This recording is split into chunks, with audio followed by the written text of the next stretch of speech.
बोलो वृंदावन बिहारी लाल की। कल हम लोग भीष्म स्तुति श्रवण कर रहे थे। बाणों की सैया पर लेटे हुए पितामह भीष्म भगवान की स्तुति गा रहे हैं। इतिमति रूप कल्पिता वितृष्णा भगवत सात्वत पुंगवे विभुम्ने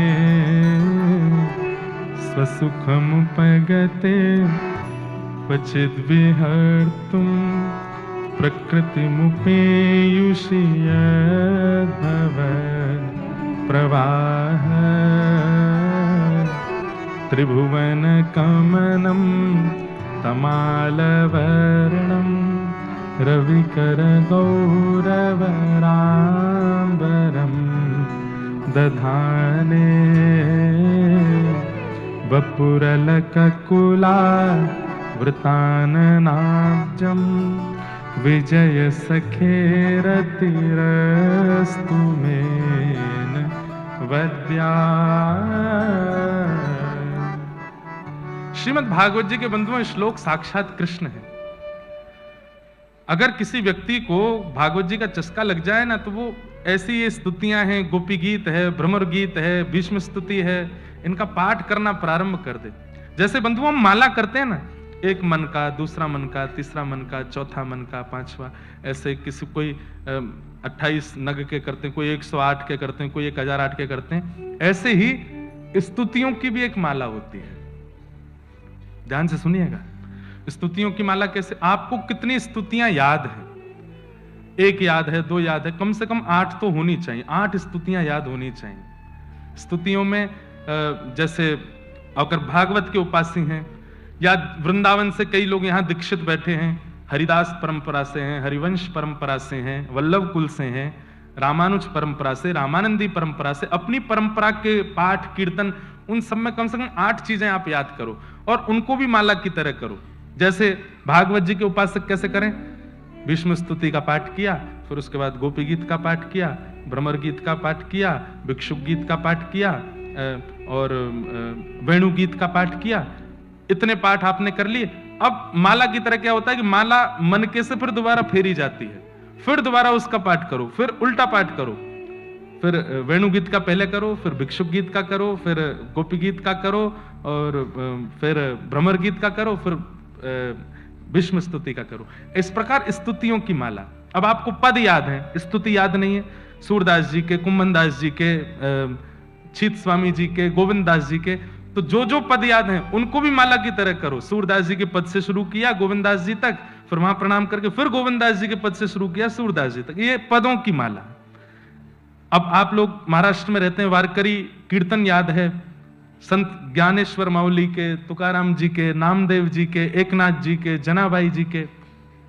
आज यहाँ कई सारे हमारे आ रहे हैं, बंबई के भी एक से एक अद्भुत। अंकिता जोशी जी आई होंगी, कहाँ हैं? दिख रही हैं? अच्छा ये बैठी, वाह वाह, जय हो आपकी। आज एक अभंग आपको सुनाना है। किनका? नामदेव जी का सुनाएंगे, तुकाराम जी का सुनाएंगे। बहुत बहुत सुंदर अभंग गाते हैं। तो जैसे आप महाराष्ट्र के प्रेमी भक्त हैं, यहां के अभंग एक से एक अद्भुत हैं। सुंदर ते ध्यान उभे विटेवरी, सुंदर ते ध्यान। मेरे को मराठी ज्यादा आती नहीं, पर मैं आपको बहुत सच्चे हृदय से बता रहा हूं, महाराष्ट्र और महाराष्ट्र के भक्त और उनके कीर्तन मुझे इतने प्रिय हैं कि अगर मुझसे कहा जाए कि भारतवर्ष के भक्तों की श्रृंखला में सबसे ऊपर आपके हृदय में कौन, तो महाराष्ट्र के भक्त। यहां के भक्तों की स्थिति, यहां के भक्तों की विचारधारा और उनकी शब्दावली अलग है। वो जिस प्रकार से विठोबा को बोलते हैं, बात करते हैं ना, वो सामान्य भक्त नहीं करता। हम हिंदी वासी हैं, हम मीराबाई के पद गाते हैं, सूरदास, कुंभनदास, सबके पद गाते हैं, उनकी भावना बहुत सुंदर है। पर महाराष्ट्र के भक्त बड़े, एक तो दीन बहुत हैं और सरल बहुत हैं, सहज बहुत हैं, बहुत सुख मिलता है। तो जैसे अब आपको अभंग याद है, कितने, कम से कम 8 की श्रृंखला सब जगह रखो। पदों में 8 पद याद होने चाहिए, कम से कम 8 अभंग याद होने चाहिए, कम से कम 8 संस्कृत की स्तुतियां याद होनी चाहिए। उनको माला की तरह करो। इसका प्रभाव आपको देखने को मिलेगा कि जिस प्रकार नाम जप आप करते हैं, नाम जप का एक अंतरंग प्रभाव होता है, स्तुतियों का भी अपना प्रभाव है। तो कोई अगर भागवत प्रेमी हो तो भीष्म स्तुति से लेकर के गोपी गीत तक कुछ 8 स्तुतियां याद कर ले और उनको माला की तरह करे। एक बार पूरा करे, फिर दोबारा उल्टा करे, एक माला तो करे कम से कम। और जिस दिन छुट्टी है, फ्री हो, उस दिन 8 माला कर दो, उस दिन 108 माला कर दो, कुछ विशेष करो। भीष्म पितामह की स्तुति सबसे पहली स्तुति, दूसरी स्तुति है भागवत की। पहली स्तुति कुंती स्तुति जो हम कल सुन रहे थे। भीष्म पितामह क्या कह रहे हैं ठाकुर जी से, 2-4 बातें सुनो, बहुत सुंदर। बाणों की सैया पर लेटे हैं और सामने सुदर्शन चक्रधारी श्याम सुंदर खड़े हैं। भीष्म पितामह कहते हैं, नाथ, अब मैं अपने प्राण त्यागने वाला हूं, पर प्राण त्यागने से पहले आपके चरणों में पुष्प अर्पित करना चाहता हूं, पर बाणों की सैया पर हूं, उठ नहीं सकता, तो अपनी वाणी के पुष्प अर्पित कर रहा हूं, कृपया ध्यान दीजिएगा। ठाकुर जी बोले, बोलो। इतिमति रूपकल्पिता वितृष्णा भगवत सात्वत पुंगवे विभूम्ने स्वसुखम उपगते क्वचित विहर्तुम प्रकृति मुगन किलयस्य गोपवध्व। इतिमति रूपकल्पिता वितृष्णा भगवत सात्वत पुंगवे विभूम्ने। भीष्म पितामह कह रहे हैं, नाथ, मेरी एक बेटी है, कुंवारी है, उसका ब्याह नहीं हुआ और मेरे प्राण जा रहे हैं, तो मैं चाह रहा हूं कि प्राण निकले उससे पहले मैं उसका ब्याह कर दूं। भगवान बोले, भीष्म पितामह, तुम तो बाल ब्रह्मचारी हो, तुमने तो विवाह ही नहीं किया, बिना ब्याह के तुम्हारी लाली कैसे हो गई? भीष्म पितामह कहते हैं, नाथ, इस पूरे ब्रह्मांड को आपने बिना विवाह के ही एक पुत्री दी है, और उस पुत्री का नाम है मति, बुद्धि। पुत्री कौन? जो पिता से अपनी इच्छा पूर्ण करावे, वो पुत्री। हम सबकी इच्छा, हम सबके अंदर इच्छा कौन प्रकट करता है? मति। तो हे नाथ, मैं अपनी मति रूपी पुत्री का विवाह करना चाहता हूं। क्यों? क्योंकि पुत्री जब तक अविवाहिता है तब तक पिताजी को अपनी इच्छा पूरी कराती है, और जैसे विवाह हो जाता है तो पति की इच्छा से पुत्री चलती है। ध्यान से सुन रहे हैं ना सब लोग? कथा में जाना है, किसी ने कहा कथा में चलो, मन होगा तो बता देंगे। मूवी देखने चलो, मन होगा तो बता देंगे। हर जगह हम लोग मन से ही पूछ के जाते हैं। ये मन रूपी मति, यही तो बेटी है। लेकिन अगर बेटी का ब्याह हो जाता है तो वो पतिव्रता हो जाती है। फिर पति कहता है, जैसे बेटी कहे कि ये खाना, पति का नहीं खाना, ये नहीं वो खाना है, तो पत्नी कहती ठीक है, जैसा आपको अच्छा लगे वो खा लेंगे। हे नाथ, मैं अपनी मति रूपी बेटी का ब्याह करना चाहता हूं। भगवान बोले, अच्छा, किससे करना चाहते हो?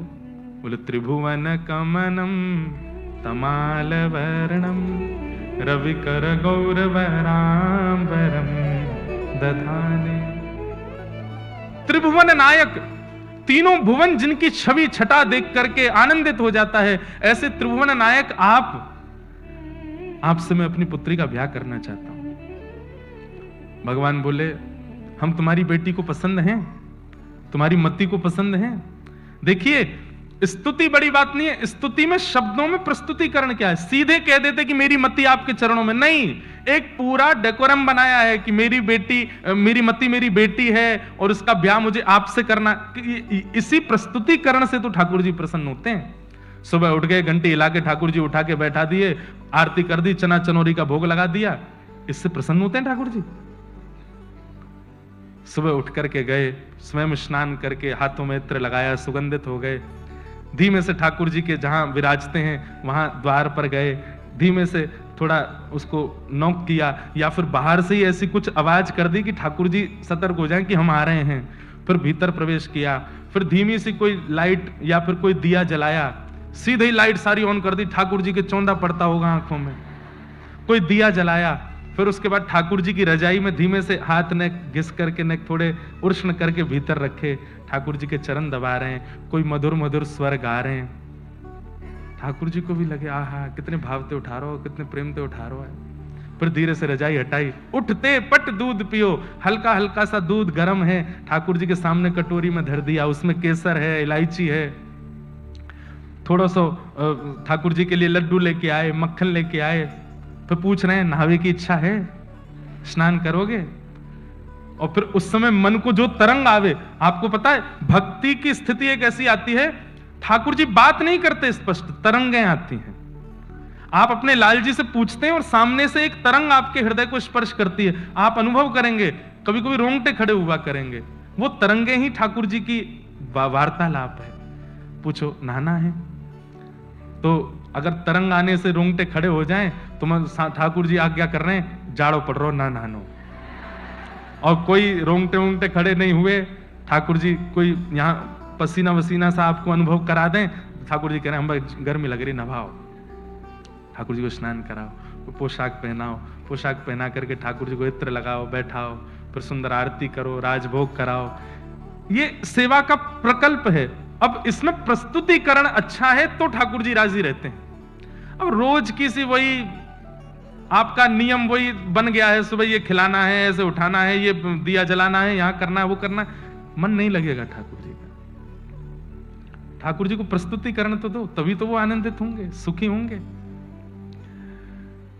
नित्य एक लीला का पद गाया करो कि आज ठाकुर जी आप इस लीला में प्रवेश करो, उस लीला में प्रवेश करो। वो बहुत विस्तारित है, कभी इस साल हम प्रयास करेंगे कि वो अष्टयाम करनी है और उस अष्टयाम में सेवा की विधि भी बताएंगे, कैसे करनी चाहिए सेवा, उत्थापन कैसे होता है, मंगला कैसे होती है, श्रृंगार के प्रति भाव कैसा होता है, शयन कैसा होता है, राग सेवा कैसे होती है, ठाकुर जी की भोग प्रसादी की सेवा, उस सबका एक रखेंगे इस वर्ष। उसमें सबको सामूहिक रूप से सिखाएंगे कैसे करनी चाहिए सेवा ठाकुर जी की। ठाकुर जी राजी हूं, हम जो सिखाएं वही करना नहीं, फिर आपको अपनी योजना बनानी है कि अपनी योजना से हम क्या करें। अब नामदेव जी महाराज के नाना जी, नामदेव जी महाराज के नाना जी श्री वामदेव जी ठाकुर जी की सेवा करते थे।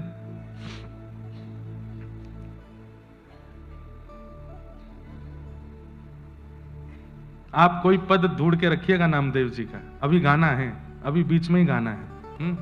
अब आ रहे नामदेव जी तो सुनाई देंगे। तो नामदेव जी के नाना जी, आपको पता है नामदेव जी के पिताजी नहीं थे।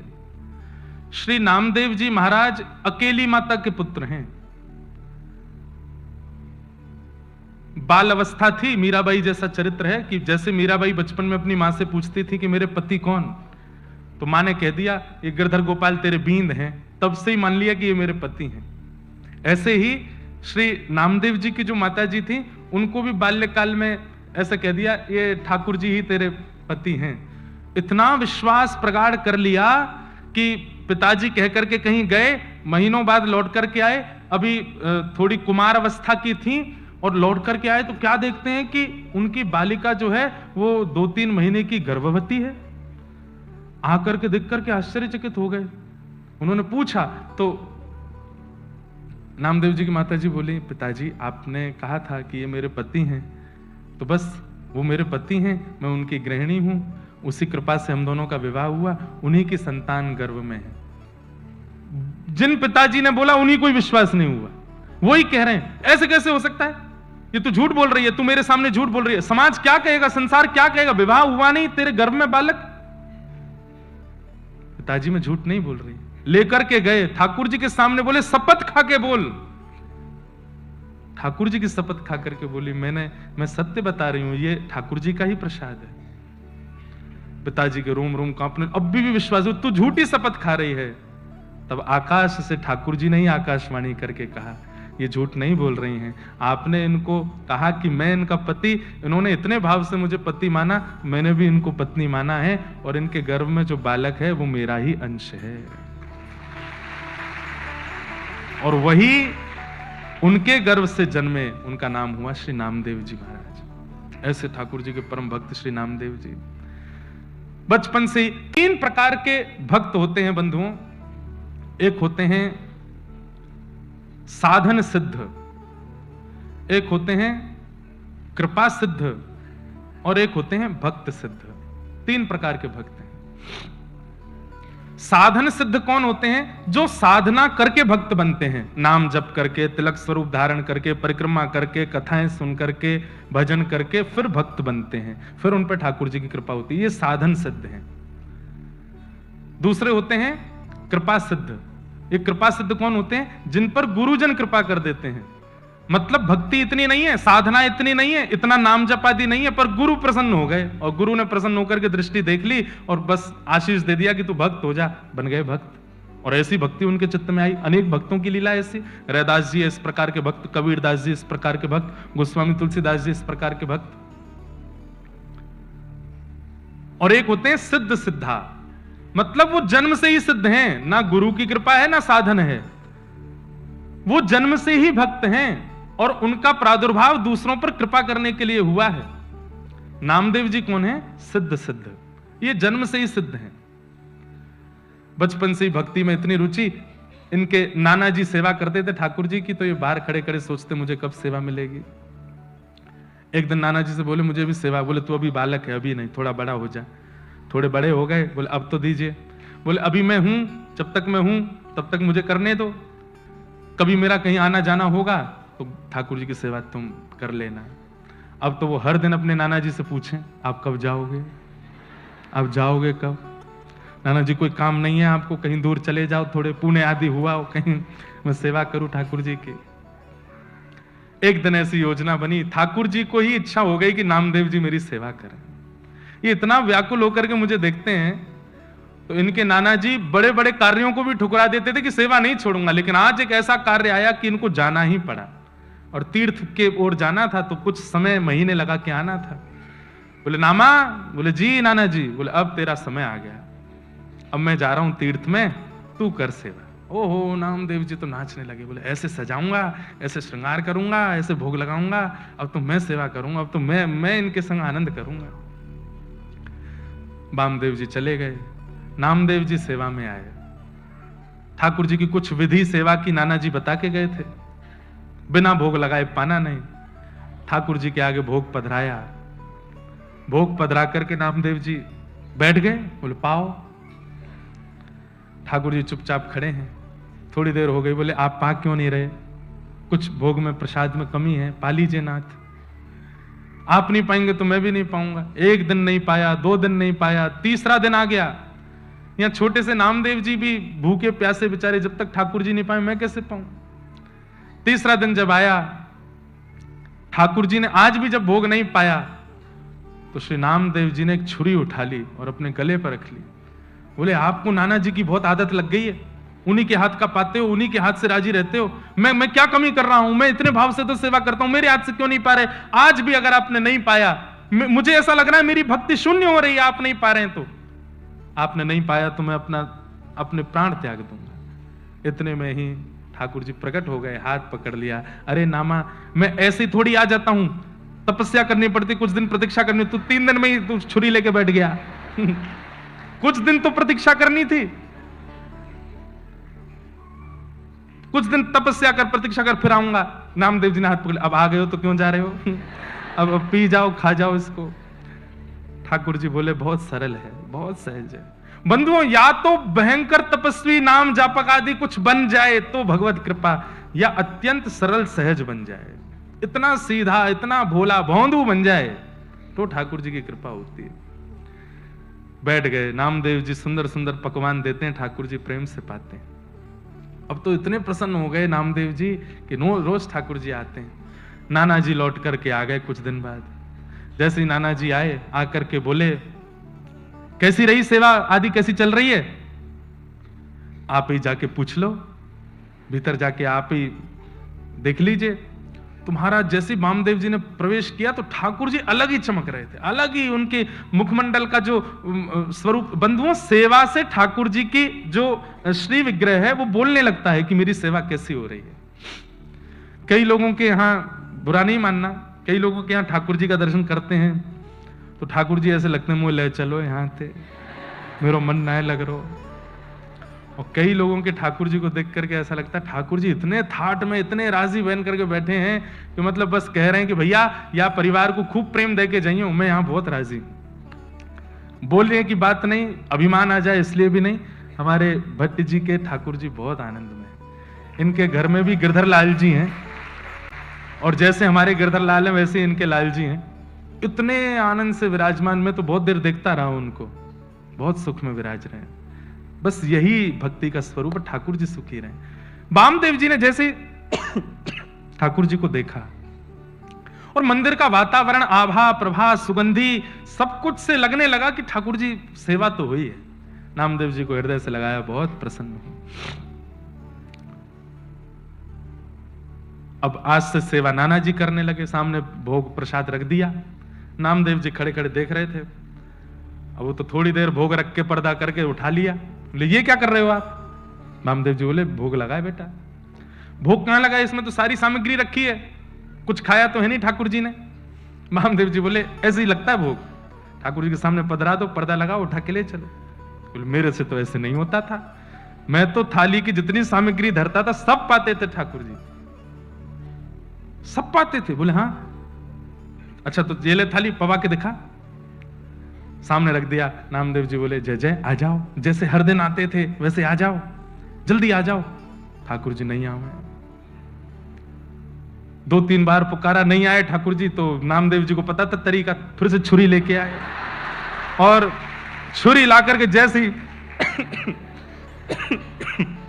यहां से वामदेव जी परेशान हुए, ए नामा क्या कर। इतने में तो ठाकुर जी का हाथ प्रकट हुआ, फिर पकड़ा।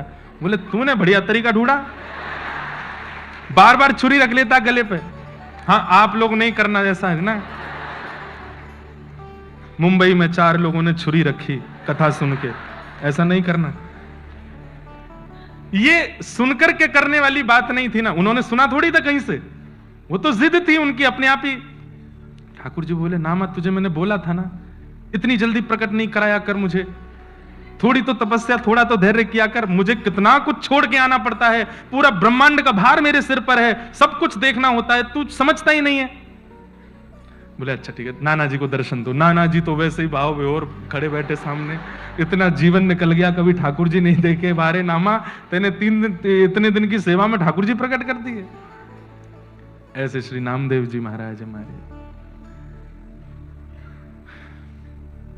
ठाकुर जी तो आने को तैयार बैठे हैं, ठाकुर जी तो प्रकट होने को आज भी बैठे हैं। आपके प्रस्तुतिकरण में कहीं कमी है, आपकी सेवा में कहीं कमी है। भीष्म पितामह जैसी वो भावना, वो सेवा बने, नामदेव जी जैसी वो सेवा बने तो ठाकुर जी आए, जनाबाई जैसी सेवा बने तो आए। प्रसन्न होते हैं कि वो अपनी भक्ति में प्रस्तुति क्या करता है। एक हमारे ब्रजमंडल में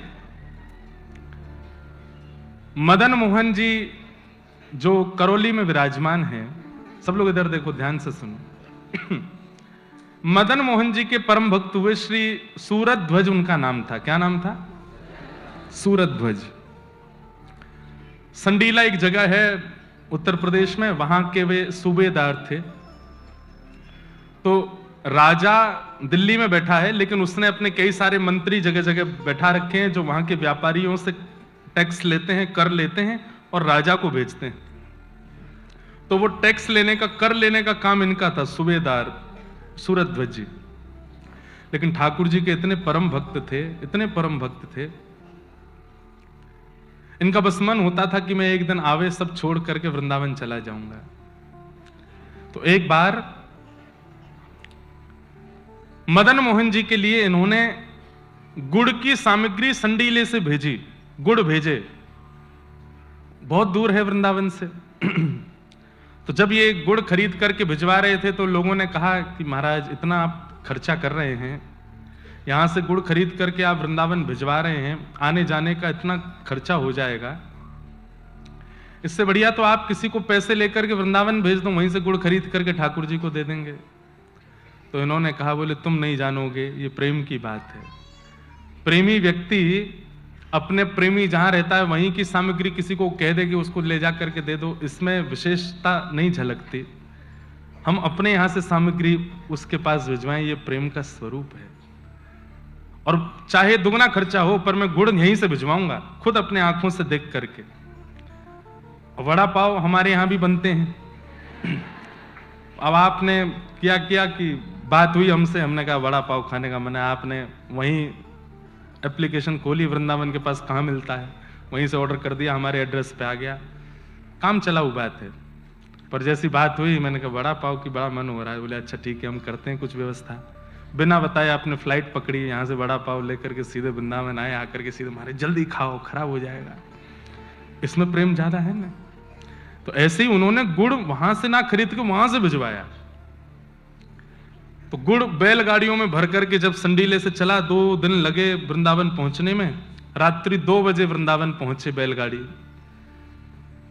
अब बैलगाड़ी वालों ने सोचा कि अब 2 बज रहे हैं रात्रि में, अब क्या करें, सुबह तक प्रतीक्षा करते हैं, मंदिर खुलेगा तो रखवा देंगे।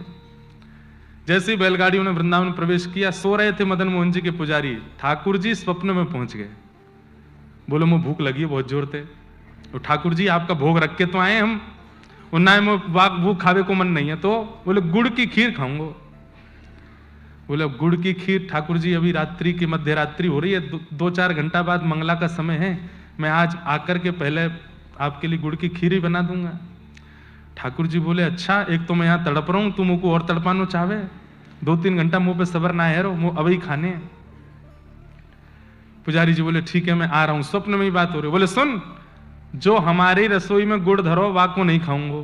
तो अभी गुड़ आयो संडे लेते, वो गुड़ ले जाके बाकी खीर बना के पवाओ। रात्रि 2 बजे ठाकुर जी ने पुजारी जी को उठवा करके गुड़ की खीर बनवाई करके पाई।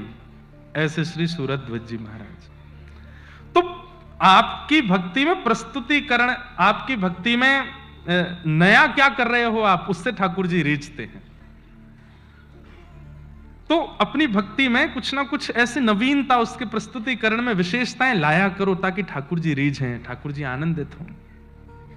भीष्म पितामह ने भगवान की स्तुति गाई और कहा कि आप मेरी मति रूपी पुत्री को स्वीकार करो। ठाकुर जी आनंदित हो गए और पितामह भीष्म की संपूर्ण स्तुति श्रवण करके ठाकुर जी आनंदित हुए। कालांतर में कुछ समय बाद उस बालक ने जन्म लिया जिसकी कल भगवान गर्भ में प्रवेश करके रक्षा किए, उसी का नाम परीक्षित हुआ। परीक्षित, अब हम जल्दी चलें कथाक्रम को आगे लेके। परीक्षित धीरे धीरे बड़े हुए, यहां भगवान स्वधाम चले गए लीला पूरी करके। ये खबर जाकर के अर्जुन ने जब पांडवों को बताई तो पांडवों ने परीक्षित को राज्य गद्दी पर बिठा दिया, स्वयं स्वर्गारोहण को चले गए। परीक्षित राजा हैं, उनका विवाह हुआ, थोड़े बड़े हुए। एक दिन नगर भ्रमण कर रहे थे तो देखा एक बैल के 3 पैर कट चुके हैं, 4था पैर एक व्यक्ति काट रहा है। इन्होंने जाकर के जैसे ही प्रहार करना चाहा, उस व्यक्ति ने चरणों में प्रणाम किया, मुझे मत मारो, मेरी बात सुनो। बोले क्या बात है? बोले महाराज मैं कलयुग हूं और ये धर्म है। धर्म के 4 पैर होते हैं, सत्य, दान, दया और पवित्रता। पवित्रता, दया और दान, ये 3 पैर में काट चुका हूं, 4था पैर इसका सत्य है। कलयुग जब घोर स्थिति में आएगा तो ये भी कट जाएगा। तो ये तो मेरा स्वरूप है, मेरा नियम है, आप मुझे मारिए मत। परीक्षित राजा बोले मेरे नगर में कलयुग का प्रवेश में होने नहीं दूंगा, तुमको मैं छोड़ूंगा नहीं। बोले महाराज ये ब्रह्मा के द्वारा बनाया गया नियम है, मेरा आना आवश्यक है। अब मेरा युग प्रारंभ हो चुका है, भगवान के जाते ही द्वापर युग विश्राम हो गया था, अब मेरी बारी है और मैं तो आऊंगा। ये चोरी करना, चकारी करना, उल्टे सीधे काम करना, दूषित वस्तु के प्रति मन लगना, बंधुओं एक बात समझेंगे आप, व्यक्ति को सत्क्रियाएं डांट के, डपट के, प्रवचन करके उसको सिखानी पड़ती हैं, पर दूषित क्रिया अपने आप सीख जाता है। ये कलयुग का प्रभाव है। बचपन से बच्चे को घर में इतने अच्छे शिक्षा देते हैं माता पिता, इतने अच्छे से उसको आदर सत्कार देते हैं, बड़ों के पैर छुओ, ऐसा बोलो, ये नहीं बोलना, गंदी बात, ऐसा, ये सब सिखाते हैं। कुछ बच्चे उनमें से स्कूल जाते ही और जैसे ही वो थोड़े हायर क्लासेस में पहुंचते हैं, व्यसन आ जाता है उनमें, माता पिता से लड़ना शुरू कर देते हैं, गंदी भाषाएं बोलने लगते हैं। क्यों? बोले स्कूल का माहौल। अरे स्कूल तो वो केवल 6-7 घंटे के लिए जाता है, बाकी का समय तो वो घर पे ही रहता है। घर का स्वभाव उसको, जो वो 12 घंटे रहता है, 13-14 घंटे घर में उसका प्रभाव नहीं होता है। तो 6 घंटे के लिए दूषित बच्चों के बीच में जाता है, उसका प्रभाव बहुत जल्दी हो जाता है। क्यों? क्योंकि कलयुग है। कलयुग में बुरा सिखाना नहीं पड़ता, स्वाभाविक हो जाता है। अच्छा सिखाना पड़ता है, अच्छे के लिए बदलाव करना पड़ता है। इसलिए परीक्षित चिंतित हैं कि मैं कलयुग को आने नहीं दूंगा, लेकिन कलयुग ने कहा महाराज एक काम करो। बोले क्या? मुझे कुछ स्थान दे दो, मैं वहीं रहूंगा, सब जगह नहीं जाऊंगा। तो कलयुग को 5 स्थान दिए हैं। आश्चर्य की बात है, माया नगरी में हम लोग बैठे हैं, आज भी कलयुग 5 ही जगह है, लेकिन उसका प्रभाव सब जगह है। इसका मतलब यह है कि इन 5 में सबका प्रवेश है। द्योतम पानम स्त्रियः सूना यत्रा धर्मश्चतुर्विध पुनश्च याचमानाय जात रूप मदात् प्रभु। द्योतम पानम स्त्रियः सूना, पहले 4 स्थान दिए। सबसे पहला स्थान द्योतम, जुआ, और कह लो पैसे का गलत प्रयोग, उसमें कलयुग का निवास होता है। जब धन को व्यक्ति गलत स्थिति के लिए और जुए में इस्तेमाल करता है, दांव पर लगाता है धन को, उसमें कलयुग निवास करता है। दूसरा स्थान है पानम, अपने मुख में जिह्वा पर जो वस्तु धारण नहीं करनी चाहिए उसको धारण करना, चाहे वो पीने की हो, खाने की हो, कुछ भी हो, इन सब में कलयुग का निवास होता है। द्यूतम पानम स्त्रिय, पर स्त्री संग, पर पुरुष संग, उसमें कलयुग का निवास होता है। और चौथा स्थान बताया गया कलेश, लड़ाई झगड़ा मार काट, इसमें कलयुग का निवास है। और 5वां स्थान दिया बिना मेहनत से कमाया गया धन, अनीति से कमाया गया धन। ये 5 स्थान कलयुग के हैं। जो व्यक्ति इन 5 से सतर्क है, उस व्यक्ति को यह प्रमाणित रूप से कहा जा सकता है कि वो द्वापर में, सतयुग में या त्रेता में है, उस पर वो कलयुग में नहीं है। कलयुग ब्रह्मांड में नहीं है, विचारों में है। अगर इन 5 भावों से आप बचे हैं तो आप पर कलयुग का प्रभाव नहीं होगा। पर दुर्भाग्य है, हम सब इन 5 में कहीं ना कहीं रत हैं, इसलिए कलयुग का प्रभाव है। द्योतम, जुआ नहीं खेलना। अभी आ रही है नए साल, इस अंग्रेजी नववर्ष पे लोग क्या नहीं करेंगे, सब कुछ कर देंगे। हमारे यहां लोग बाग कहते हैं कि भाई नववर्ष आ रहा है, इस वर्ष जो भी किया सब कुछ ठीक करना है, नए साल पे कुछ नई शुरुआत करनी है। पर पढ़े लिखे लोग 31 की रात को जो पूरे 365 दिन किया वो सब कर देते हैं, और कितनी देर में, 11 से 12 के बीच में, 1 घंटा में सब हो जाता है उनका। नववर्ष प्रारंभ हो रहा है। द्यूतम, जुआ नहीं खेलना। पानम, कहते हैं जीभ पर सरस्वती विराजती है, हर किसी की जीभ पर पूरे दिन में एक बार सरस्वती विराजमान होती है, ऐसी कहावत है। तो जिस आसन पर ठाकुर जी को बैठना है, सरस्वती को बैठना, आप उसको इतना दूषित कैसे कर सकते हो? और पानम का मतलब मद्य आदि पान, ये तो है ही। जो लोग जिह्वा से गंदे शब्दों का उच्चारण करते हैं, उन पर भी कलयुग का प्रभाव होता है। कई लोग संसार में बिना गाली के बोलते ही नहीं है, हिंदी में देते हैं, अंग्रेजी में देते हैं, कोई भी बात हो जाए उनके मुंह से गाली ही निकलती। पहले एक समय था कि हे भगवान ऐसे निकलता था, अब कुछ शॉकिंग होती है तो गाली देते हैं। ऐसे कितने विचित्र लोग हो गए, उसमें कलयुग का निवास है। पर स्त्री और पर पुरुष संग, इसमें कलयुग का घनघोर निवास है। और कलेश, लड़ाई झगड़ा, बंधुओं विचार किया करो कि अगर मेरे शांत होने से सब समाप्त हो जाएगा तो शांत ही हो जाओ, भले ही आपकी गलती नहीं है, उसमें कुछ घट तो जाएगा नहीं। पर आजकल ईगो हमारा इतना ज्यादा हाई हो चुका है कि हम शांत नहीं रह सकते, हमारा लड़ना जरूर। इसने ये कह कैसे दिया, मुझसे ये बोल कैसे दिया, मेरे बारे में ये हो कैसे गया, और इसी चक्कर में ये कलेश होते हैं, लड़ाई झगड़े सब चलते हैं। उसने कह दिया, आप हो गए, नहीं हुए। हम लोग बड़े विचित्र हैं, कोई हमारे बारे में कुछ बोल दे तो हमको वो स्वीकार नहीं, और हम उस स्वीकृति ना होने पर उससे लड़ने पहुंच जाते हैं। नहीं कहना, हमें लोग इतना प्रेम देते हैं, इतना सब कुछ करते हैं, इसका मतलब ये नहीं कि कुछ गलत नहीं बोलते, बहुत बोलते हैं, बहुत कुछ बोलते हैं। पर सुनकर के उस पर अगर मैं रिएक्ट करने लगा तो मैं आध्यात्मिक कैसे माना जाऊं, ठाकुर जी की श्रेणी में मैं कैसे माना जाऊं? संसार का मुख है, उन्हें मुख मिला है, फ्रीडम ऑफ स्पीच है उनके पास, वो कुछ भी बोल सकते हैं, आपको सहना पड़ेगा। आप कलेश मत करो, अपनी तरफ से लड़ाई मत करो, शांत रहो। एक समय थकेगा, अपने आप शांत हो जाएगा। तो कलेश, इसमें कलयुग का निवास। और 5वां और सबसे खतरनाक स्थान है बिना मेहनत के कमाया गया धन। हर व्यक्ति जानता है मेरा परिश्रम कितना था और मुझे कितना प्राप्त हुआ। वैसे तो लड़ाई ज्यादातर इस बात की है कि परिश्रम ज्यादा कर रहे हैं, मिल कम रहा है। पर वर्क फ्रॉम होम हमने देखा है। ऑफिस अब आप फिजिकली ऑफिस जाते तो आप नहा रहे हो, धो रहे हो, तैयार हो रहे हो, और वर्क फ्रॉम होम में रजाई में से उठे, बाल काढ़े, आंखें साफ करी, जी बॉस, तैयार है। कहीं ना कहीं इसमें परिश्रम नहीं है ना। बच्चों की स्टडी फ्रॉम होम हो रहा था कुछ साल पहले, बच्चे कैसे पढ़ रहे थे सबको पता है। तो कहीं ना कहीं जब आप परिश्रम ना करके धन अर्जन करने की इच्छा रखते हैं, उसमें कलिकाल आता है। अब कई लोग मुझे बोलते हैं शेयर मार्केट के बारे में, उसके बारे में। आप मुझसे मत पूछो, खुद विचार करो, उसमें मेहनत हो रही है। जहां परिश्रम नहीं हो रहा, बौद्धिक परिश्रम, शारीरिक परिश्रम नहीं बन रहा और आप धन कमा रहे हैं, तो वो धन तो आ जाएगा पर वो विकृत करेगा। एक समय आने पर आपकी और आपके आने वाले बच्चों की बुद्धि को विकृत करेगा। भगवान के यदुवंश के नाश का कारण ही केवल यही बना कि इतनी संपत्ति भगवान श्री कृष्ण की और पूरी सोने की नगरी द्वारिका यदुवंशियों को बिना परिश्रम के प्राप्त हो गई। तब ठाकुर जी ने विचार किया कि बिना परिश्रम के प्राप्त है, यही इनकी बुद्धि को विकृत करेगी, इसको नष्ट करना पड़ेगा। डुबा दिया द्वारिका में, समुद्र में द्वारिका को।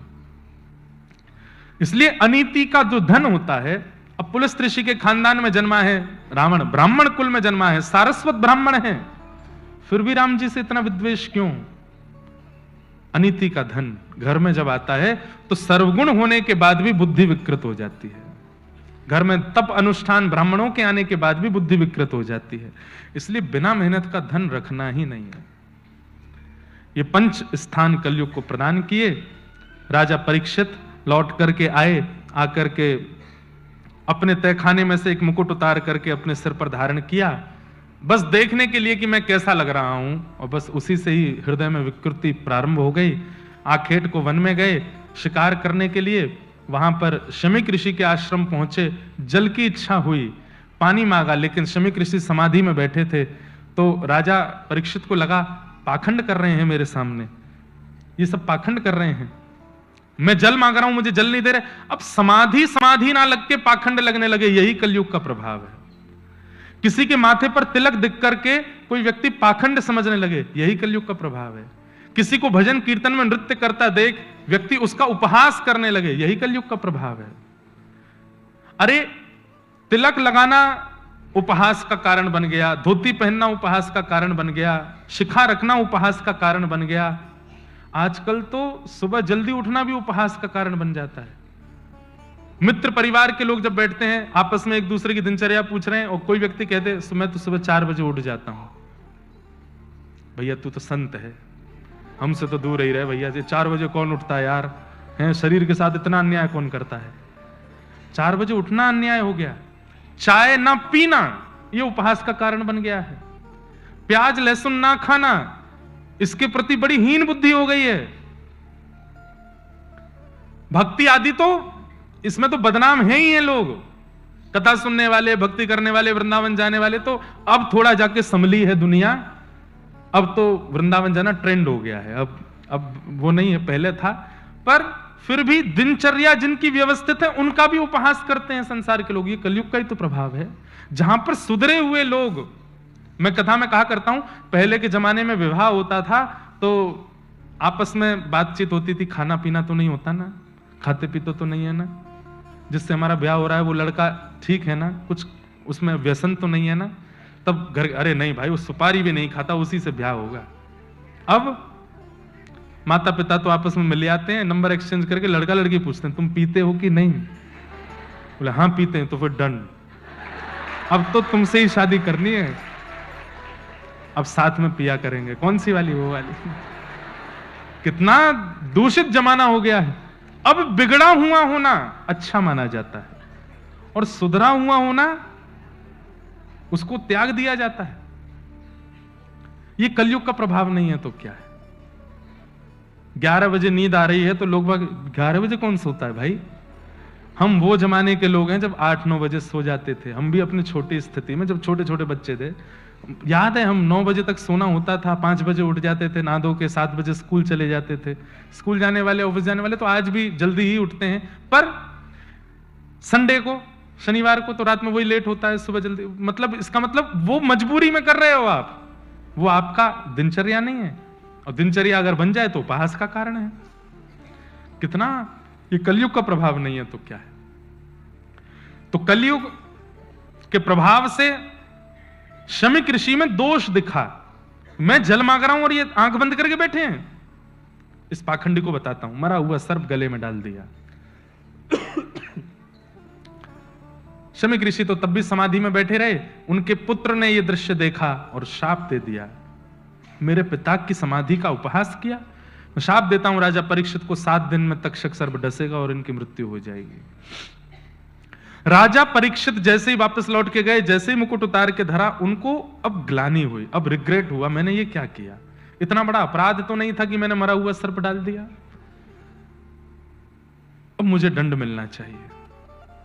रिग्रेट आज भी होता है लोगों को, पर दंड की इच्छा नहीं होती हमें अपने किए का भान तो हो जाता है, पर हम ठाकुर जी से जाके ये कहते हैं कि नाथ मुझसे गलती हो गई, अपराध हो गई, हम स्वीकार करते हैं, कान पकड़ते हैं, और हम क्या कहते हैं, आगे से नहीं करेंगे, बस इस बार क्षमा कर दो। नहीं ठाकुर जी, इसका जो दंड हो मुझे दे देना, मैं भोगने को तैयार हूं, मेरे जीवन में आ जाए।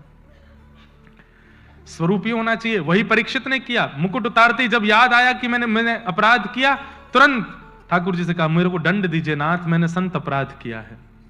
इतने में ही शमीक ऋषि के आश्रम से एक व्यक्ति आए, गौरमुख नाम के, और आकर के उन्होंने कहा, राजा परीक्षित आपको 7 दिन में मरने का श्राप लगा है।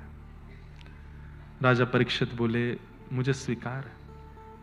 अपने पुत्र जन्मेजय को राज्य गद्दी पर बिठा करके परीक्षित वन में चले गए और संतों से जाकर के कहा, मेरे जीवन के केवल 7 दिन बचे हैं, मैं क्या करूं मुझे बताओ। तब सबने अलग अलग प्रयोग बताए, तुम ऐसा करो, ऐसा करो, ऐसा करो, पर इससे तुम्हें मुक्ति मिलेगी ये किसी ने प्रमाणित नहीं किया। तभी वहां श्री सुखदेव जी का आगमन हुआ। बोलो सुखदेव जी महाराज की। भागवत के प्रमुख प्रवक्ता श्री वेदव्यास जी के सुपुत्र श्री सुखदेव जी महाराज आए। सुखदेव जी आकर के जैसे ही बैठे, राजा परीक्षित ने चरणों में प्रणाम करते हुए कहा, मैं बहुत जल्दी ही सब प्रसंग कह रहा हूं, क्योंकि यहां इतना आनंद आ रहा है कि हमको धीमे धीमे कहने में सुख मिलता है, और लगभग सब कथाओं में ही ऐसा ही हो जाता है कि प्रसंग छूट ही जाते हैं। लेकिन कोई ऐसी बात नहीं, एक विषय भी यदि परिपूर्ण रूप से कह दिया जाए भागवत जी का तो भी आनंद है। परीक्षित जी ने चरणों में प्रणाम करते हुए कहा, देखो कथा का क्रम पूर्ण होना आवश्यक है, पर उस क्रम में आपके चित्त में भक्ति प्रकट होना और आपकी भक्ति में थोड़े आप आगे बढ़े ये होना, ये परम आवश्यक है। उसके लिए कभी कभी भक्तों के चरित्र या आसपास के कुछ भाव बताने पड़ते हैं, जिसके कारण कभी कभी क्रम छूटता है। तो इसलिए अब जल्दी जल्दी हम कह रहे हैं, क्योंकि अभी हम प्रथम स्कंद पे हैं और हमको 8 बजे से पहले 10वें स्कंद पे पहुंचना है। तो एक प्रकार से हमको मुंबई से श्रीलंका पहुंचना है, समुद्र लांघना है। तो जल्दी जल्दी भाव कह रहे हैं, आप बस सुनते जाना, मैं सब सूत्र कहूंगा। राजा परीक्षित चरणों में प्रणाम करते हैं और सुखदेव जी से ज्यादा समय व्यर्थ ना करते हुए कहते हैं, मेरे जीवन के 7 दिन बचे हैं, मुझे क्या करना चाहिए आप बताओ, मैं मुक्ति कैसे प्राप्त करूं। अब यहां से द्वितीय स्कंद प्रारंभ होता है। वरीयाने शते प्रश्न क्रतो लोक हितम नृपः आत्मविद सम्मतः पुंसाम श्रोतव्यादिषु यप्पर। राजन, तुमने जो प्रश्न किया, अगर वो दुनिया के लिए किया है तो बहुत अच्छा है, अपने लिए किया है तो ये अच्छा नहीं है। कृतो लोक हितम नृप, लोक हित के लिए ये प्रश्न अच्छा है, पर तुम्हारे पर्सनल ओपिनियन के लिए ये प्रश्न अच्छा नहीं है। क्यों? मैं दुनिया में नहीं हूं। बहुत ध्यान से सुनिए सब लोग, सबके लिए अच्छा है, मेरे लिए अच्छा नहीं है, इसका मतलब क्या मैं सब में नहीं आता?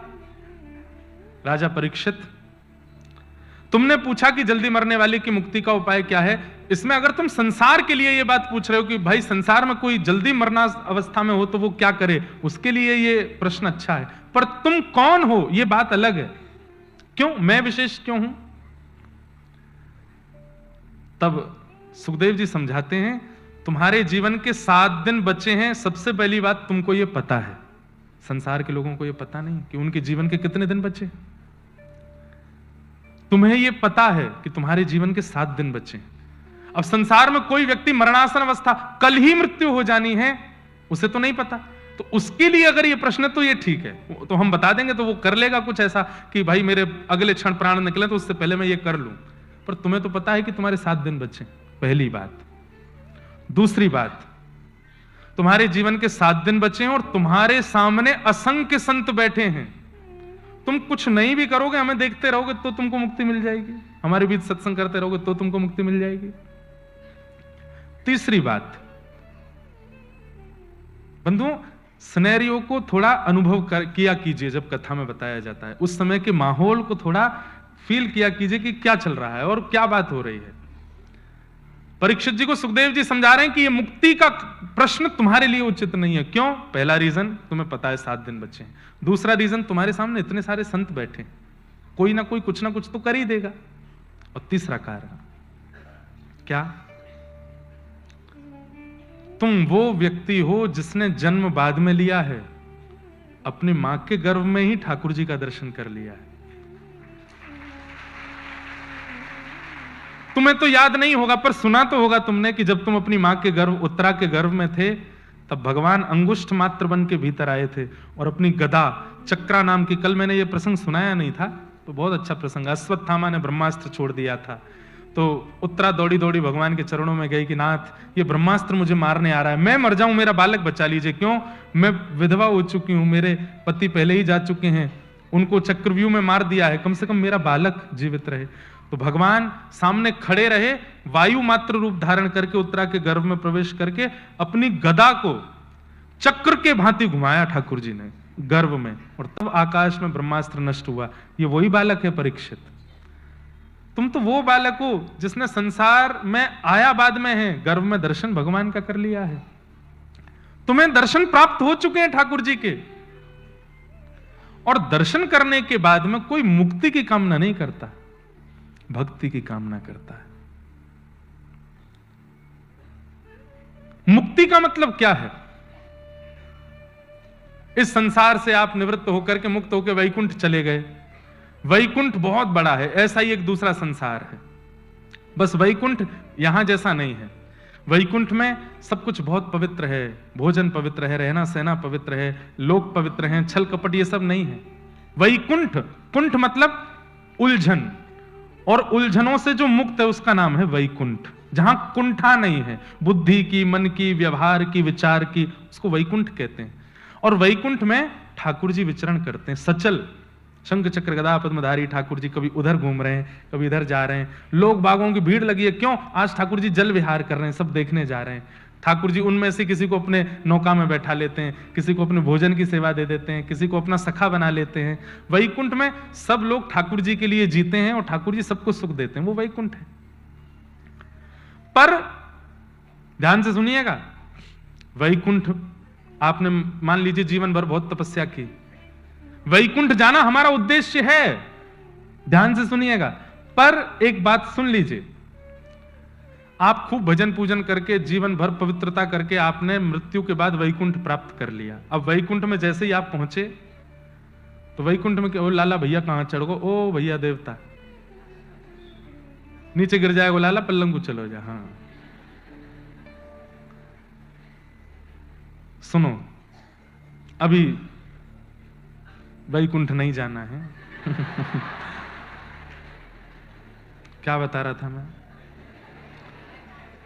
ये धारा मैं चाहूं तो रुक सकती है, और कोई के चाहने से मत रोका करो, नहीं तो फिर भूल जाता हूं।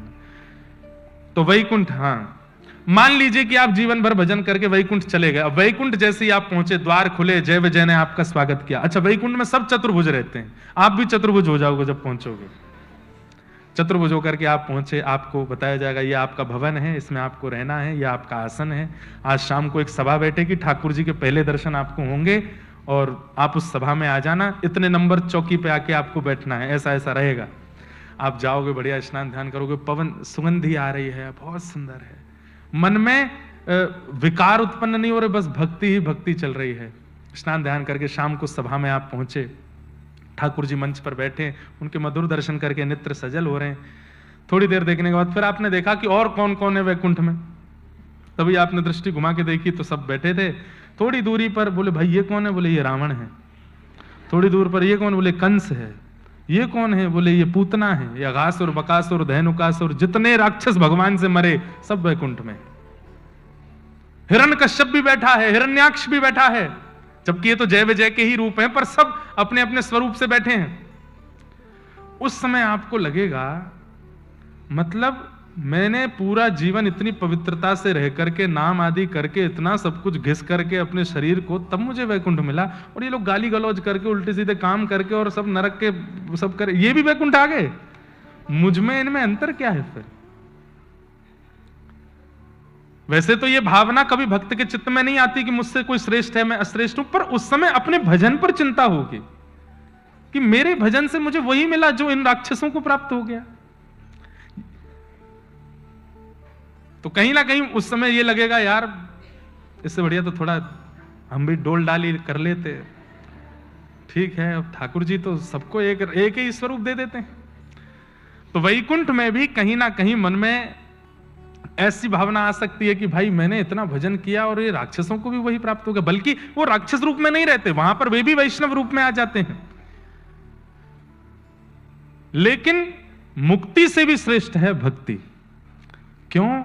क्योंकि मुक्ति का मतलब है मृत्यु के बाद किसी लोक में जाकर के भगवान का दर्शन, और भक्ति का मतलब है जीते जी इसी लोक में भगवान का दर्शन। जो संत ज्ञानेश्वर जी को हुआ है, जो संत ज्ञानेश्वर जी को हुआ है, जो श्री तुकाराम जी को हुआ है, जो श्री नामदेव जी को हुआ है, जो श्री मीराबाई को हुआ है, जो सूरदास को हुआ है, जो कुम्मनदास को हुआ है, इसी लोक में।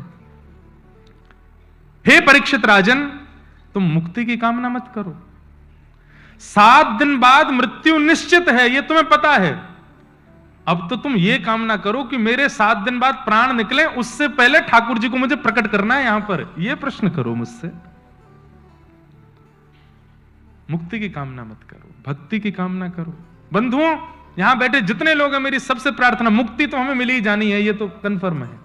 हम कथा सुनते हैं, पवित्र रहते हैं, नाम जप करते हैं, सत्संग करते हैं, व्यवस्थित जीवन जीते हैं, छल कपट नहीं करते, मुक्ति तो मिल ही जानी है।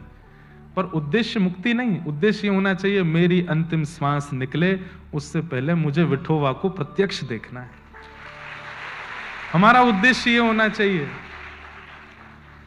ये हाथ कभी यहां से कभी ऐसे हो जाए, ये भुजा कभी ऐसे से ऐसे हो जाए, ये नेत्र नीचे से कभी ऊपर उठ जाएं, ये मेरा उद्देश्य होना चाहिए, और मैं उसके लिए जो हो सकेगा सब करूंगा। मुझे विठोबा प्रत्यक्ष दिख जाए। जनाबाई की यही इच्छा थी।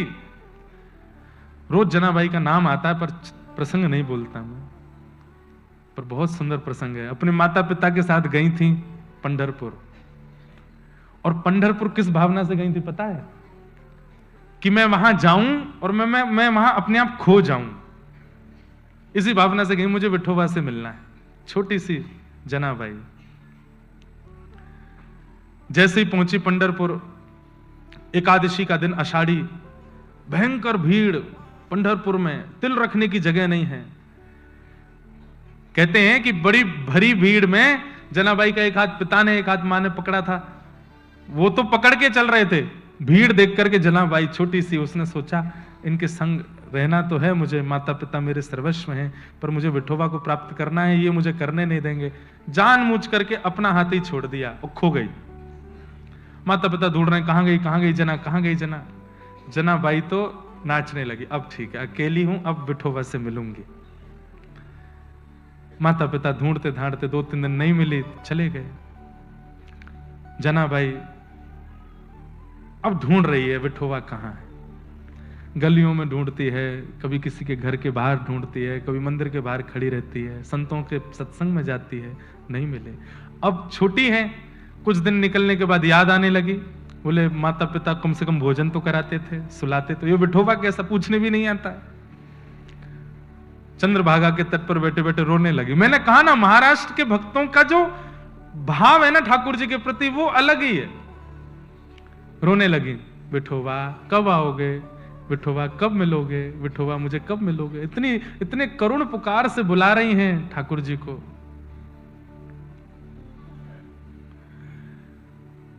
तभी श्री नामदेव जी महाराज और सब परिवार के लोग वहां आए। उन्होंने जैसे ही देखा कि जना रो रही है, बोले क्या नाम है तुम्हारा? बोले मेरा नाम जना है। अच्छा चलो हमारे साथ चलो। और उनके घर में जाकर के वहीं रहने लगी, वहीं सेवा भाव करने लगी, संत सेवा होने लगी, रसिकों की सेवा होने लगी। हर एकादशी को कीर्तन होता था और कीर्तन में बड़े बड़े वैष्णव आते थे। कहते हैं एकादशी के दिन पंडरीनाथ भगवान पंढरपुर में भ्रमण करते हैं, मंदिर में नहीं होते उस दिन। ठाकुर जी ऊपर ध्वजा जी पर रहते हैं, नीचे रहते हैं, वैष्णवों की वारी में नृत्य करते हैं। तो जब वहां कीर्तन होता तो जनाबाई देखती कि इतने सारे वैष्णव नाच रहे हैं, और तभी वो क्या देखती, सांवरा सलोना मुख, सिर पर सुंदर मुकुट धारण किए, पीतांबरी पहने, कमर पर हाथ धरे ठाकुर जी प्रत्यक्ष आए। जनाबाई ने देखा, अरे ये तो विठोबा है। और ठाकुर जी आए, किसी को नहीं दिख रहे हैं, किसी को नहीं पता चल रहा है। जो लोग वहां नृत्य कर रहे थे उनके ऐसे हाथ में हाथ देकर के ठाकुर जी भी नृत्य कर रहे हैं, उन्हें नहीं पता चल रहा है, जनाबाई को दिख रहा है। और जनाबाई देख करके कितनी खुश हो रही है, ओ ठाकुर जी नाच रहे हैं, ठाकुर जी उछल रहे हैं, ठाकुर जी गा रहे हैं। किसी को अनुभव नहीं हो रहा, बस जनाबाई को दिख रहा है। सब लोग इधर देख रहे हैं और जना उधर देख रही है। क्यों? ठाकुर जी वहां नाच रहे हैं, एकांत में नृत्य कर रहे हैं। ऐसी जना का भाव ठाकुर जी दिखते थे। लेकिन जनाबाई छोटी बालिका है ना, ठाकुर जी से बोलती, आप पूरे दिन खड़े रहते हो, मैंने मंदिर में देखा, थक जाते हो, इतना नहीं नाचो, चलो अब बस करो, खड़े हो जाओ, दर्द हो जाएगा पैर में। ठाकुर जी फिर भी नाचते। नहीं मानते तो फिर जनाबाई कीर्तनियाओं के पास जाती, बोले कीर्तन बंद करो। बोले क्यों? थक गए ठाकुर जी, नाच रहे हैं उछल उछल के, उनको दर्द हो जाएगा पैर में। अब छोटी सी जना की कोई बात नहीं माने, और तेज तेज गरज करें जोर जोर से, ठाकुर जी और उछल उछल के नाचे। जना रोने लगे, अरे नहीं नाचो ना, आपको दर्द हो जाएगा। कीर्तन विश्राम हुआ, सब गए तो ठाकुर जी भी अंतर ध्यान। पर कोने में बैठी जनाबाई रो रही है, मेरे विठोबा के पैर में दर्द हो गया होगा, मेरे विठोबा के पैर में दर्द हो गया होगा, किसी ने दबाए होंगे कि नहीं। अरे किसी कोई जाके पुजारी जी को बोलो आज घी लगाएंगे ठाकुर जी के चर, बहुत नाचे हैं। रात्रि के मध्य रात्रि हो गई, रोती रही, पंडरीनाथ भगवान के मंदिर को देख रही है और रो रही है कि आज विठोबा को दर्द हो रहा होगा। इतने में विठोबा प्रकट हो गए, और प्रकट होकर बोले, जना जैसे देखा, अरे माझा विठोबा, मेरा विठोबा। तुरंत लिपट गई, जल्दी पैर दिखाओ अपने। हाँ इसीलिए आया हूं, ले गोदी में पैर रख, दबा, तेरे को बहुत चिंता हो रही मेरे पैर की। अब जनाबाई चरण दबा रही है ठाकुर जी के, और ठाकुर जी ऐसे बैठे हैं चरण रख के गोदी में। लक्ष्मी जी कह रही है, ये सुख तो मुझे भी नहीं दिया कभी, जो इसको जना को दे रहे। चरण दबा रही है, छोटी सी जना है, ज्यादा तो कुछ जानती नहीं। अब बात क्या करे ठाकुर जी से? तो ठाकुर जी से पूछ रही है, भोजन किया? ठाकुर जी बोले, हाँ किया। कब किया? रोज नियम है, 8:30 बजे ही खाता हूं मैं, मंदिर में टाइम टू टाइम होता है। सुबह 3 बजे, मतलब 3, मुझे नींद भी आ रही हो तो भी उठा देंगे। दोपहर में इतने बजे प्रसादी, रात में इतने बजे भोजन। अच्छा पेट भर गया? हाँ भर गया। तो छोटे बच्चे यही तो पूछते हैं, इससे ज्यादा क्या बात करें। बहुत देर हो गई, अब शांत बैठे हैं दोनों। ठाकुर जी बोले, कुछ बात करो, बहुत रो रही थी तुम, माता पिता छोड़ दिए, विठोबा मिले नहीं, अब मिल गया तो बोलती नहीं। बोल तो रही हूं, सोचने दो। क्या खाया? क्या खाया? पूरन पोली खाई। अच्छा पूरन पोली खाई? बोले हाँ। कल क्या खाया था? ठाकुर जी बोले, कल भी पूरन पोली खाई। अच्छा परसों क्या खाया? बोले परसों भी पूरन पोली खाई। उसके पहले क्या खाया था? बोले उस दिन भी। बोले मंदिर में यही बनता है और कुछ नहीं बनता, और जो भी प्रसाद बनता हो वही। ठाकुर जी बोले, यही खाया मैंने। रोज यही खाते हो आप? बोले हाँ। आपका मन लग जाता है? लगाना पड़ता है। लेकिन मेरे भक्त भी तो घरों में बनाते हैं, तो मैं वहां भी थोड़ा बहुत पा लेता हूं। अच्छा मैं कुछ और बना के पवाऊं आपको? कुछ नया खाओगे?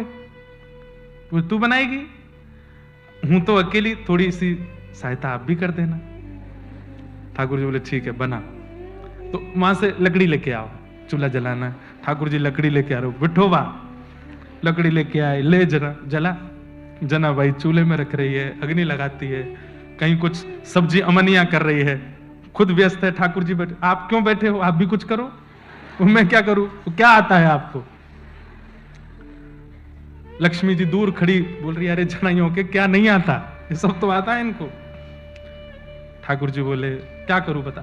बोले, मेरे छोटे हाथ हैं, सब्जी मैं काट देती हूं, आटा आप मारो। ठाकुर जी अपनी पीतांबरी ऊपर करें, अपने कड़ूला ऊपर करे, मकर कुंडल पीछे किए, आटा मार रहे हैं, या जनाबाई सब्जी बना रही है। मेरे को तो वो छवि देख के कभी कभी भाव, हमसे कब होगा ऐसा।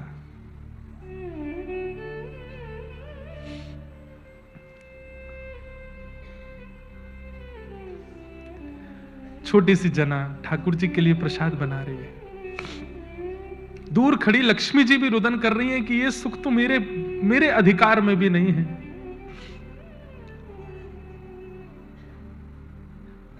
छोटी छोटी रोटी अपने हाथ से बनाती है, सामग्री चावल आदि जो भी महाराष्ट्र के प्रमुख व्यंजन बनते हैं सब बनाए। ठाकुर जी बोले, मेरे हाथ में आटा लगा है, जना तू अपने हाथ से पवा। छोटी सी जना छोटा सा कवल लेती है, अपने हाथ से पवा रही है। ठाकुर जी प्रेम से पा रहे हैं। ऐसा सुख जनाबाई को ठाकुर जी देते हैं। इतने में ही मीठी मधुर बातें हो रही हैं। समय हो गया, घंटे घड़ियाल बजने लगे, मंगला का समय हो गया। ठाकुर जी, जनाब मैं जाता हूं। कहां जा रहे हो? मंगला हो गई, मंदिर में सब दर्शन करने। आप तो सोए नहीं। कोई बात नहीं जनाब, कल भोजन नहीं करना, कल सोना मेरे पास आके, ठीक है। ठाकुर जी गए, जाके तुरंत मंदिर में खड़े हो गए, कपाट खोले, काकड़ा आरती हो रही ठाकुर जी की। पूरे दिन खड़े रहे, प्रतीक्षा कर रहे हैं ठाकुर जी कब रात्रि हो, मंदिर बंद हो, मैं जना के पास जाऊं। आज जनाबाई गोद करके बैठी, आज खाना नहीं, आज पूरन पोली से ही मन लगाओ, आज सो, थोड़ी देर आराम करूं, सुबाऊं आपको। ऐसी जनाबाई को ठाकुर जी सुख देते हैं। एक हमारे व्रज में एक महापुरुष हुए, उनका एक पद है, मुझे पद पूरा याद नहीं है, पर अभी जनाबाई और पंडरीनाथ भगवान के भाव में ये लगता है।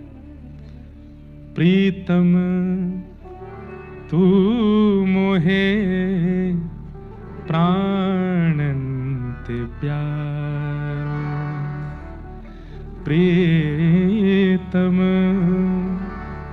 तू मोहे प्राणंत प्यारो, तुम मेरे पुतलिन में बसत हो। पुतलिन मतलब नेत्र। तुम मेरे पुतलिन में बसत हो, रहो नैन न्यारे, तू मोहे प्राणंत प्यारो, प्रीतम तू मोहे प्राणंत प्यारो। एक रात्रि जनाबाई चक्की चला रही है, ठाकुर जी आ गए। ठाकुर जी बोले, जना आज ना खाना है, आज ना सोना है, तो आज तुझसे कुछ सुनना है। तू बहुत मीठा गाती है। बोले, तुम्हें कैसे पता? बोले, जब तू गुनगुनाती है तो मैं सुनता हूं मंदिर में बैठ के। बंधुओं, ठाकुर जी को संगीत बहुत प्रिय है, आप मान लीजिए इस बात को। जब आप कुछ गुनगुनाते हैं, आप कुछ गाते हैं, तो अगर उसमें प्रेम होता है तो ठाकुर जी सुनते हैं।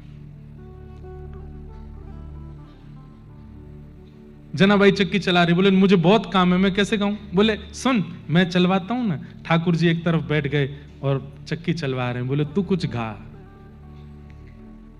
जनाबाई गा रही है। अब मुझे तो अभंग नहीं आता जनाबाई का भी, ठाकुर जी सुन रहे हैं। ठाकुर जी चक्की चला रहे थे तो जितने आभूषण पहने थे वो आभूषण आवाज कर रहे थे। तो जनाबाई बोली, बहुत आवाज हो रही है, ये उतार दो। ठाकुर जी ने सारे आभूषण उतार दिए, चलाने लगे चक्की। इतने भाव से सुनते रहे ठाकुर जी।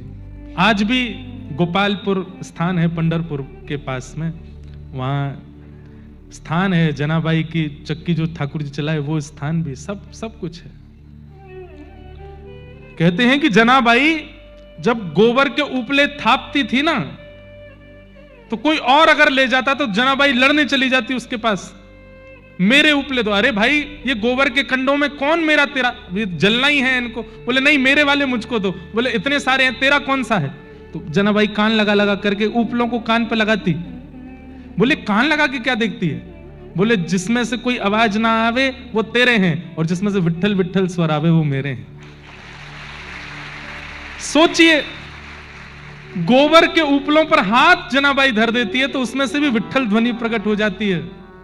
भजन ऐसा होता है, चिंतन ऐसा होता है। आज बंधुओं, भारत के महापुरुष ऐसे हैं, जब वे मार्ग से निकल जाते हैं, उनकी भ्रगुटी देख करके, उनका मुखमंडल देख करके कितने लोगों के चित्त में परिवर्तन आ जाता है। ये भजन की योग्यता है कि किसी व्यक्ति, किसी महापुरुष के वचनामृत, किसी महापुरुष की दृष्टि, किसी महापुरुष का स्पर्श आपके चित्त को वाद्य कर देता है भजन के लिए। पर जनाबाई की स्थिति देखो, वो तो जड़ को वाद्य कर देती हैं भजन करने के लिए। जनाबाई जिस जिस पत्थर को स्पर्श करती है वो भी विट्ठल विट्ठल विट्ठल गाने लगता है। ऐसी जनाबाई। तो हमें मुक्ति की कामना नहीं है, हमें तो ये कामना है जो जनाबाई के साथ है, हमें तो ये कामना है जो नामदेव तुकाराम जी के साथ है, हमें तो वो कामना है जो सूरदास जी के साथ है। सूरदास जी को दिखाई नहीं देता, देख नहीं सकते सूरदास जी। ठाकुर जी चुपके से आके उनकी कुटिया में बैठ जाते हैं, और सूरदास जब गाते हैं कोने में बैठ करके ठाकुर जी सुनते हैं। उन्हें पता भी नहीं होता कि ठाकुर जी बैठे। रोज चले जाते हैं ठाकुर जी सुनने। एक दिन किशोरी जी बोली, कहां जाते हो आप? ये दोपहर में 12 बजे मंदिर बंद होता है, उसके बाद गुसाई जी यहाँ पे सब पौड़ा के जाते हैं, आप गायब रहते हो। ठाकुर जी बोले, जाता हूं, एक जगह जाता हूं, तुम्हें नहीं बताऊंगा। किशोरी जी बोले, गुसाई जी शिकायत कर दूंगी मैं, मुझे बताओ कहां जाते हो। अच्छा ठीक है चलो, पर जैसे मैं कहूं वैसे करना, जल्दी जल्दी वापस आएंगे, रुकना नहीं वहां पे। अब ठाकुर जी तो दयावान हैं, पर किशोरी जी तो करुणा की भंडार हैं। एक पद भी है, किशोरी मोरी करुणा की भंडार, किशोरी मोरी करुणा की भंडार। हाँ किशोरी मोरी करुणा की भंडार, किशोरी मोरी। गाइए,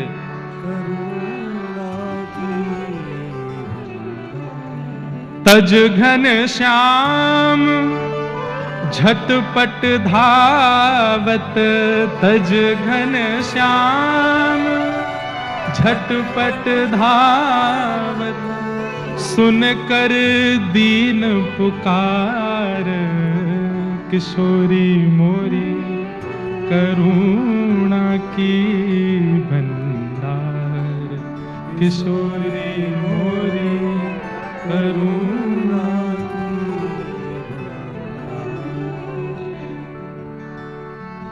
दीन जान अपनावत जन को, दीन जान इतनी सरल भाषा भी, और उसमें भी जो पद नहीं गा रहे हैं उनको तो भैया राधे राधे है। कितना सुंदर भाव है, गाइए ना। दीन जान अपनावत जन को, दीन जान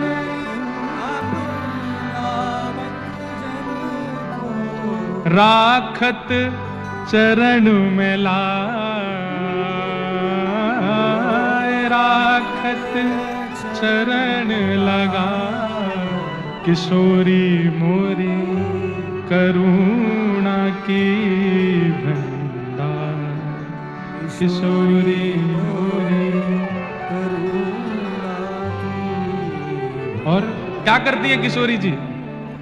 जन्म मरण त्रिय ताप मिटावत जन्म मरण।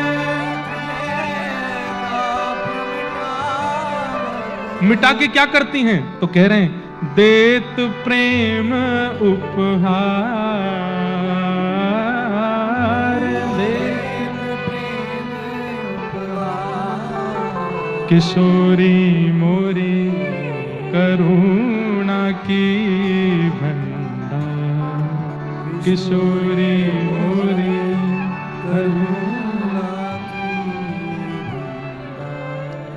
प्रेम पदार्थ पावत जो को, प्रेम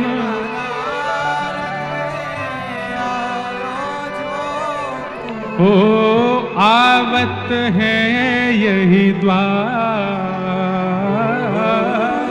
आवत है यही द्वार। यही द्वार मतलब बरसानो द्वार। आवत है यही द्वार,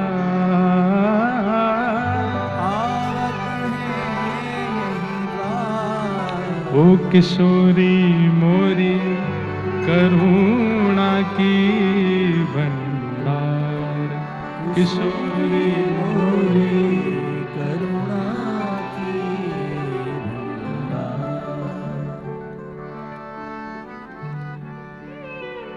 ऐसी हमारी किशोरी जी हैं,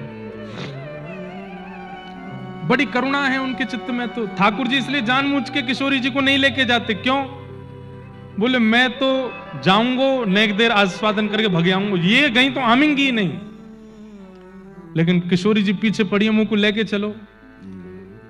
ठाकुर जी आज किशोरी जी को हाथ पकड़ करके खिड़की से कूद फांद करके मंदिर में से, श्रीनाथ जी बंधुओं, ये एक स्वरूप है, मैं बता चुका हूं, पता ही होगा। तो जो बाम अंग है वो किशोरी जी हैं और जो दाहिना अंग है वो ठाकुर जी हैं। ये रास में एक स्वरूप है और श्रीनाथ जी को।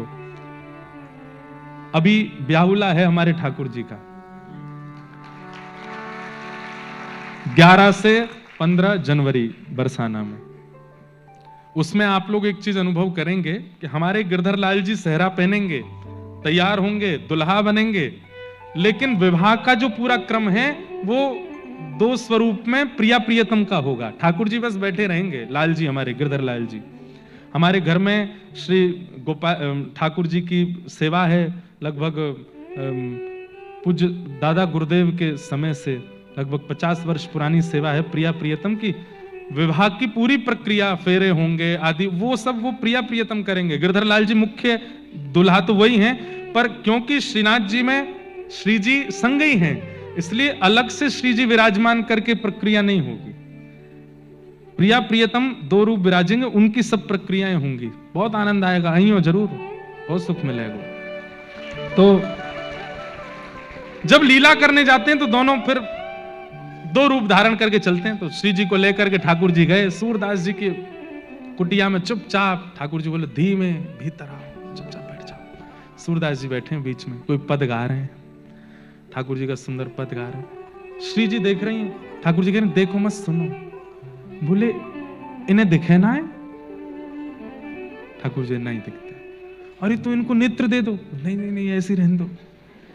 ये सूरदास तभी तो बने हैं कि नेत्र नहीं है।